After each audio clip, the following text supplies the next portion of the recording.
अस्सलाम वालेकुम स्टूडेंट्स। आज जो टॉपिक हम डिस्कस करेंगे वो है रेबीज़ का, और इसके साथ हम डिस्कस करेंगे निमोनिया के बारे में। ठीक है। सो फर्स्ट ऑफ ऑल हम रेबीज़ को फोकस करते हैं। तो रेबीज़ जो है ये कॉमनली आप लोगों ने सुना होगा, ये डॉग्स की डिज़ीज़ है। In developing countries mainly focus जो है वो डॉग्स के ऊपर किया जाता है, क्योंकि इसको बावलापन कहा जाता है या हल्कापन कहा जाता है डॉग्स में। ठीक है। और ये होती किस वजह से है? ये रेबिड एनिमल के बाइट करने की वजह से होती है। ठीक है। और मैड डॉग सिंड्रोम भी इसको कहा जाता है।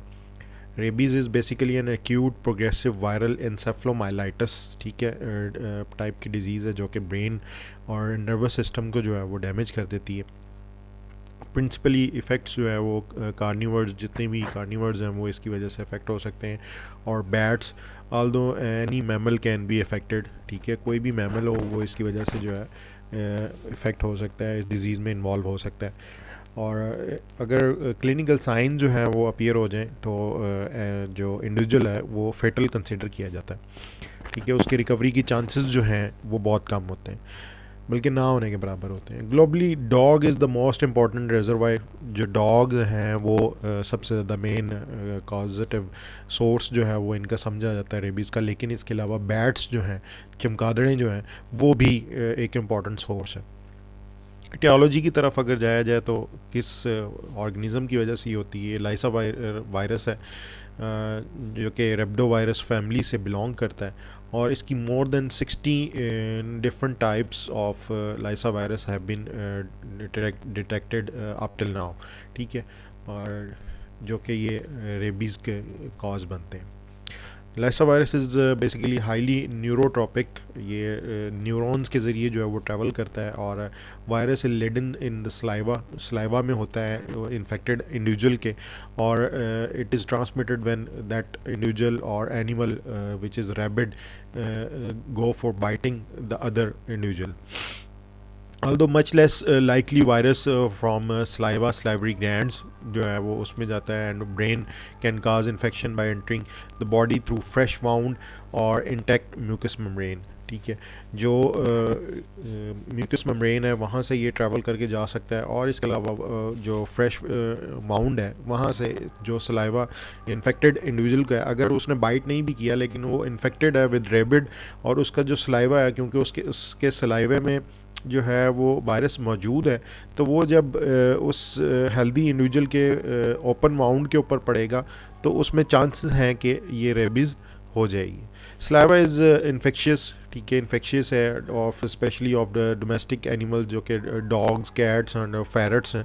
ठीक है, और ये अप टू 10 डेज़ जो है वो ऑनसेट ऑफ क्लिनिकल साइंस से पहले पहले जो है वो उस एनिमल के सलाइवा में मौजूद होता है। ठीक है, क्लिनिकल साइन शो करने से पहले 10 डेज़ बिफोर जो है वो सलाइवा में रेबीज़ या लाइसा वायरस जो है वो आ जाता है। Under most circumstances there is no danger of aerosol transmission.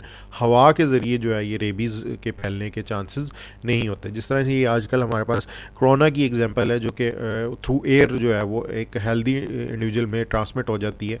ठीक है, थ्रू ओरल और नेज़ो और इवन थ्रू आइज़।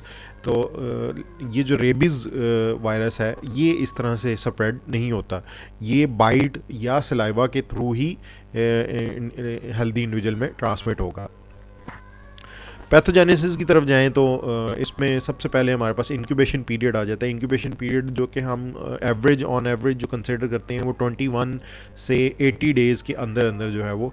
लेकिन ये एक स्टडी की गई थी जिसमें रिकॉर्ड किया गया कि यूएसए में एक इंडिविजुअल को ये मोर देन 8 ईयर्स तक भी इंक्यूबेशन पीरियड रहा था। उस इंडिविजुअल को 8 साल से पहले जो है एक बाइट हुई थी, एनिमल बाइट, जिसमें वो रैबिड एनिमल था, और जब वो इस डिज़ीज़ में इन्वॉल्व हुआ, then he tell about the history of that bite, that it was 8 more than 8 years back.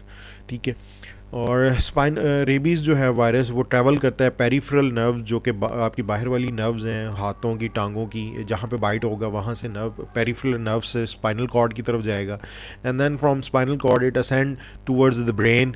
After reaching the brain, the virus travels via peripheral nerves to the salivary glands. Then again from peripheral nerves to it goes towards the salivary gland and the other organs of the body.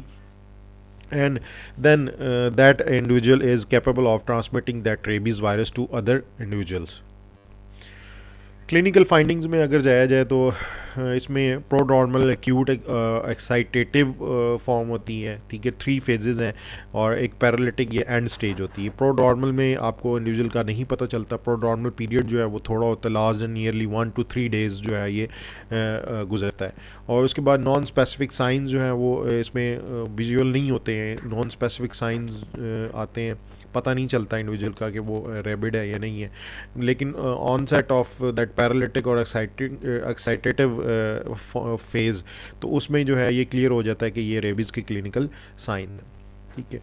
और अगर specific clinical science की तरफ जाया जाए तो उसमें anorexia आ जाता है, ठीक है, नर्वसनेस आ जाती है, एनिमल जो है वो एक्साइटमेंट शो करना शुरू कर देता है, इरिटेबिलिटी, ठीक है, इवन एयर स्टिमुलस को भी, हवा के स्टिमुलस पे भी वो इरिटेबिलिटी जो है वो शो करता है. हाइपर एक्साइटेबिलिटी, थोड़े से अगर स्टिमुलस दिया जाए तो एनिमल जो है वो बहुत ज़्यादा हाइपर हो जाता है.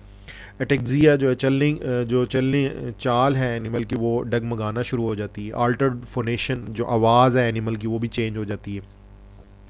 और इसी तरीके से जो नॉर्मली डोसाइल एनिमल्स होते हैं वो सडनली बिकम विशियस, जो है वो आपके अगेंस्ट हो जाते हैं. Even they don't recognise their honour, ठीक है, वो ऑनर को भी बाइट करना शुरू कर देते हैं, जो कि पहले एनिमल ऑनर के साथ फ्रेंडली होता है.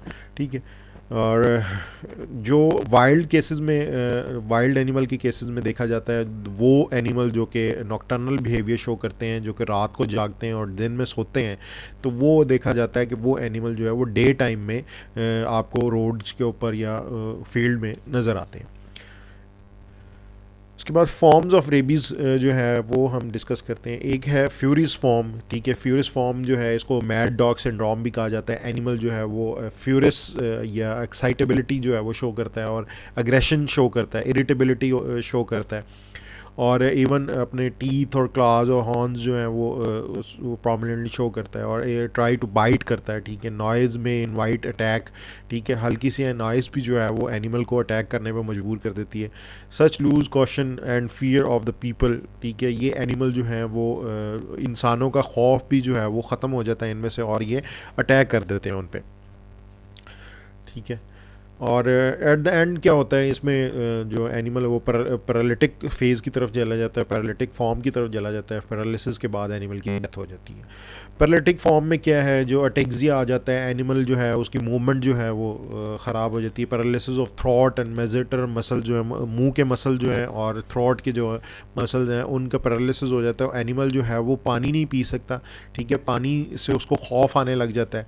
और इसी तरीके से ह्यूमन साइड पे भी, यहाँ पे मैं आपको एक केस दिखाऊंगा जिसमें एक ह्यूमन इंडिविजुअल को रेबीज़ के साइन सिम्टम्स जो हैं वो क्लियर हुए थे, डिक्लेयर किया गया उसको रेबीज़ में, तो वो आपके साथ मैं डिस्कस करता हूँ. ठीक है. तो ट्रीटमेंट में इसमें कोई स्पेसिफिक ट्रीटमेंट नहीं है, क्योंकि वायरल डिजीज़ है, तो इसमें वैक्सीनेशन जो है वो प्री और पोस्ट एक्सपोजर वैक्सीनेशन जो है वो की जाती है. और इसके साथ साथ जो सिम्टोमेटिक ट्रीटमेंट है वो हम इंडिविजुअल को जो है वो प्रोवाइड कर सकते हैं. इसमें ये हमारे पास एक एनिमल केस है, और ठीक है, इसमें अब आप इस डॉग को देख सकते हैं कि इस डॉग की एग्रेशन शो करने का बिहेवियर, और how he that dog is showing the teeth and aggression, and the people of the dog are dilated in the eyes, and you can see how he is behaving, and the tail is inside, as you have studied in the behavior of the animal, when tail is under the legs, then it means he is in aggression and he can go for a bite or attack. ठीक है. उसके बाद ये एक human case है, ठीक है, इसमें इसको एयर स्टिमुलस दिया जा रहा है, तो इस पर इसकी एक्साइटमेंट देखिएगा. एंड देन इस इंडिविजुअल को कहा जाता है कि वो पानी पिए, स्वेलो जो है वो इस केस में जो आपको पैरालिटिक फेज़ मैंने आपको बताई थी उसमें जो है थ्रॉट की पैरालिसिस हो जाता है, तो इंडिविजुअल जो है वो पानी स्वेलो नहीं कर सकता।